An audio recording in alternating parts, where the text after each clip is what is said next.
Coach Corey Wayne, and this is my video coaching newsletter. And the topic of today's newsletter is going to be attraction, rapport, and relationships. I've got an email here from a viewer who's been in sales, I think he says, for about 25 years or so. And so obviously somebody who's been in sales, learning my stuff and applying it, they're going to be a lot further along than somebody who's also trying to develop their social skills. And so he talks about some of the success that he's having. But part of his problem is it's working so well, and he tends to be dating a lot of different women because he's not necessarily sure exactly what he wants, and a lot of these women want to get into a relationship with him right away.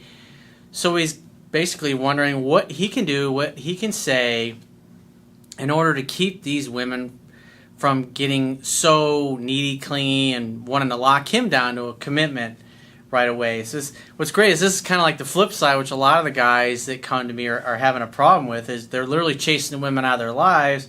And this guy's problem, which is if you apply this stuff correctly that I talk about in my book, this will become your problem. And it's a good problem to have. Lots of choices, lots of options. What do you do when you're dating several women and they want to lock you down to themselves? So I got a quote that I wrote in this topic, and then we're going to go through his email. And the quote says, when you want to create rapport with other people you would like to influence or members of the opposite sex that you would like to date, you should ask them the type of questions that they would enjoy answering.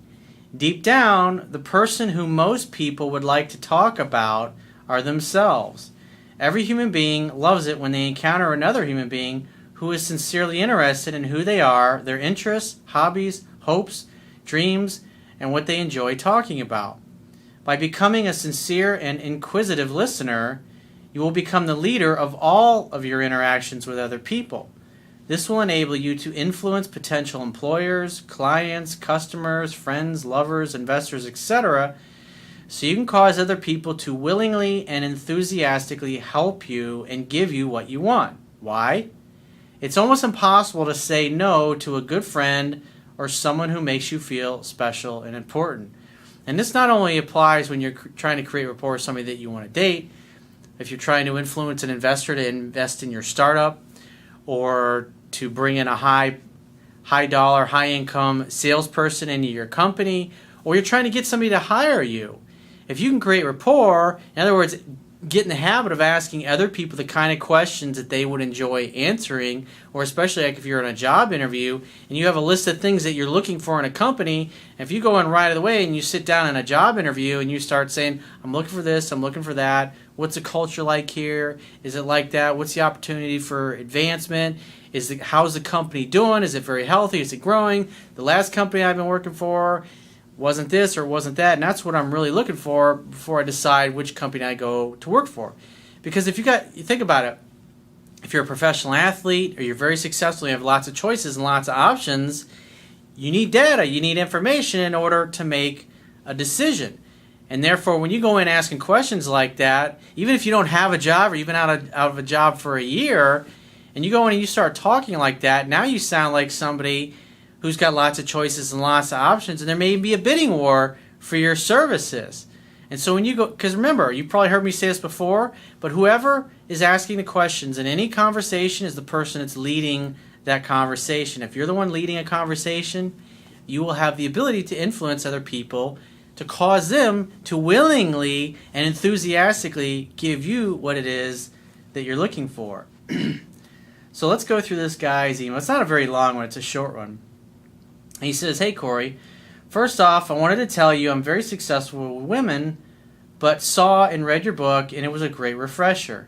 I encourage any man in any position, i.e. good with women, trying to learn to be more in tune with women, in or out of a relationship, etc., to read your book, How to Be a 3% Man. After being successful in sales for over 25 years, I'd say you nailed it in your book when you tell readers to get a woman to talk about herself. I personally have found that the most important part of getting a yes in sales, dates, sex, etc. is during process discovery. Fact-finding is the most important and overlooked part. I'm going to read that again. Fact-finding is the most important and overlooked part. I get countless emails, guys, going, what do I say to a woman? Well, I'm going on a first date. What do I say to get her to like me? Shut your fucking mouth and be a good listener. Ask her the kind of questions that she would enjoy answering. That's going to, because most guys are thinking that. What do I do? What do I say? Do I tell her funny jokes? Do I do magic tricks to her? Do I do handstands? What do I do to get this girl to like me? Do I talk to her for 2 hours on the phone before our date and tell her my whole life story? No. Ask questions. Be sincerely interested in who she is. That's how it communicates to the other person. I mean, think about it. If you have a good friend that you ran into, or a good friend called the other day, you hadn't talked to in a while, what are you going to say? Hey, what have you been up to? How you been? How are the kids? How's the wife? How's the job? How's this? How's that? Whatever it happens to be. You're going to ask those questions. Why? Because you care about them. Because you're already close to them. And so when you start interacting with other people and asking questions, you're no longer a stranger who wants something from them.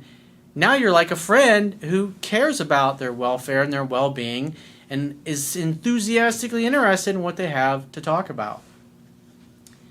He says, a little bit about myself. I'm 50 years old, was in a long marriage for over 20 years, and recently became single. I have no problem picking up women 35 to 50, getting their numbers, etc. The problem I'm running into is most of them want to text all the time, call, and really want to get into a relationship too fast. This is the beauty of applying the things that I teach. Because when you start doing this, you're going to see the women that you're going to encounter, the ones that are a little controlling, a little fearful, maybe kind of the way you used to be, and they're trying to lock you down to a commitment. That's why it's so important to speak from your heart and speak your truth. And if you want to date around, you want to play the field, especially like this guy. I mean, he's 50 years old, and he was with one person for the last 20 years. He's evolved since when he got into that last relationship. Now he's back into the dating world. He's learning these things. He wants to explore. He wants to see what's out there. He's not ready to jump right back into a relationship. He says, I tend to have a personality that doesn't want to hurt anyone's feelings, and I tend not to be blunt and to the point, stating that I love being single and can't devote the time and attention a woman needs because I'm raising a 15-year-old daughter. So my question is, when should I tell a woman how I am or feel so she doesn't expect a relationship from me so quick? Well, think about it. You are the king of your kingdom. You're going to do what you want, when you want, with who you want. If you're on your first date, your second date, or your 10th date, and maybe you're dating 2 or 3 other women, maybe you're dating 5 women, I don't know. It's your life. You do whatever you want and what makes you happy. But if the question comes up, if she starts asking you those questions like I talk about in my book, where do you see this going? You can be honest. You have to be honest. Now, the flip side to being honest is that when you are completely brutally honest, especially if you're dating other or several women, not all those women may want to stick around. I'll give an example. Like I remember one of my girlfriends when I was dating her. I was also seeing other women at the time, and there were her and another guy. I really liked both of them, but it was still new. We'd only been kind of seeing each other for a few weeks, or at least about a month or so at that point. And so my attitude is always the same. I'm dating. Think about it. Most women do this. Most women always have, especially if they're beautiful, they have lots of guys that they can go out with and date. And therefore, when you have lots of choices and lots of options, you're going to take your time. You're going to want to get to know the other person. You're going to want to see what they're really like. And that's the beauty of my book, is it helps you. It separates the good from the bad. It's kind of like a pre-qualification tool. If a woman starts exhibiting needy, insecure, controlling tendencies after the second date, trying to lock you down to a commitment, and you just got out of a 20-year marriage like this particular guy did, that ain't going to work. And so you're going to have to say, hey, you know what? I just got out of a 20-year marriage, and I just started dating again, and quite frankly, I want to take my time. I'm not looking to rush in anything. And I'll understand, you may want to get into a relationship right away or have kids right away, and I'm just not ready for that yet. And I got a 15-year-old daughter that I'm trying to raise, and I want to make sure that whoever I decide to be with long term is going to be great for me and also great for my daughter and a great fit for my family. And I can't make that kind of a determination after 1 or 2 dates or a few weeks of dating. I want to take my time. But I'll understand if that doesn't work for you. And so back to this girlfriend that I was telling you about, I was dating her and I was dating this other girl.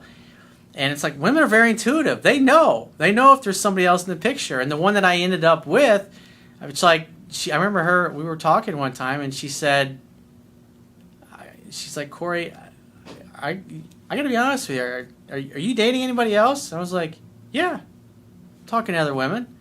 And she goes, oh, because I'm fine with it either way. And she was totally cool with it. She had a high self-esteem, very strong, very confident. Now, another girl I was dating, she was also absolutely stunning, very gorgeous. And she, right around the same time, she asked me the same fucking question. It's amazing how that works. And I said, yeah, of course. I mean, we just started seeing each other. It's like, I just want to see what happens. I want to see how it goes before I decide to get serious. And at first, the second one was totally cool with it. It was interesting because her attitude was like, at first she was a little butthurt about it, and then she was like, I don't care. I'm better than any other woman that's out there. Anyways, I'm going to get you all to myself. And you're going to be mine anyway, so it's a done deal. So I thought, hey, this is great. They're both cool with it, and I can continue seeing both of them. Well, after about 3 or 4 days, the second one said, after I thought about it, it really doesn't work for me. If I'm dating a guy, I want him to be all exclusive with me. I'm like, we've only been seeing each other for a couple weeks. I can't do that. I'm sorry. I can't tell this other girl to take a fly and fucking roll in a donut and, go on down the road, see you later. And I said, I'm not willing to do that. And so she bounced out. And so that kind of situation resolved it. And the other one, she had to take it or leave it kind of attitude. She didn't feel threatened in any way. I mean, she was totally cool with it. And so that's what you're going to run into. Some women are going to be totally cool with it. Some of them are going to tell you that they're cool with it. And then later on, they're going to say they're not cool with it. And some women right away, when you tell them, they're going to get all pissed off and butthurt and storm off. And you may never hear from them again. That's the rub. But it's always best to be honest and authentic. And because it's kind of nice, you're dating several beautiful women, and at least a few of them get the attitude of, I don't care about these other women. I'm better than anybody. I'm the best thing out there anyway. So I'm going to have you all to myself eventually. And this girl eventually became my girlfriend because she had a cool attitude. She gave me remember, you must love in such a way that the person you love feels free. And so she allowed me to be me. And I didn't, she's fucking gorgeous. So she had lots of other guys that were always hitting on her and wanting to date her. And we just kind of slowly over time started spending more and more time together until the point where we were exclusive. And that's the beauty of it. And that's really helpful when you're in this kind of situation like this particular guy is.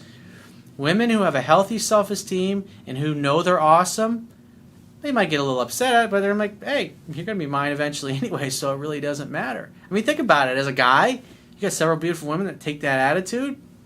You can sit back, relax, wait to hear from them, make dates when you do.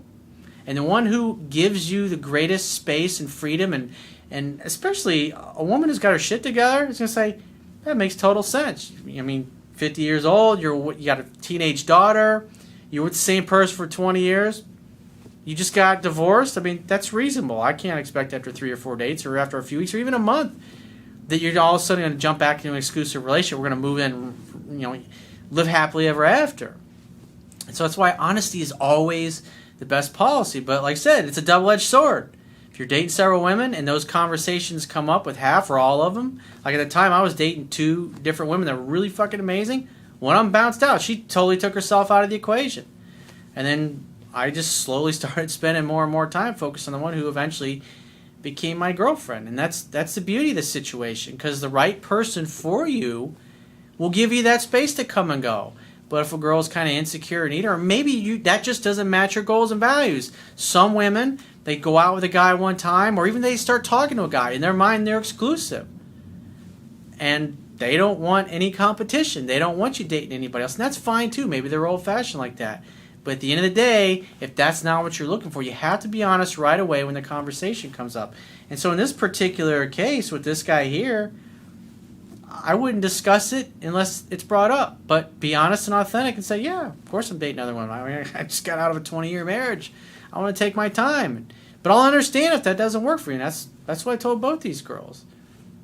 That's the best way to... Honesty is the best policy.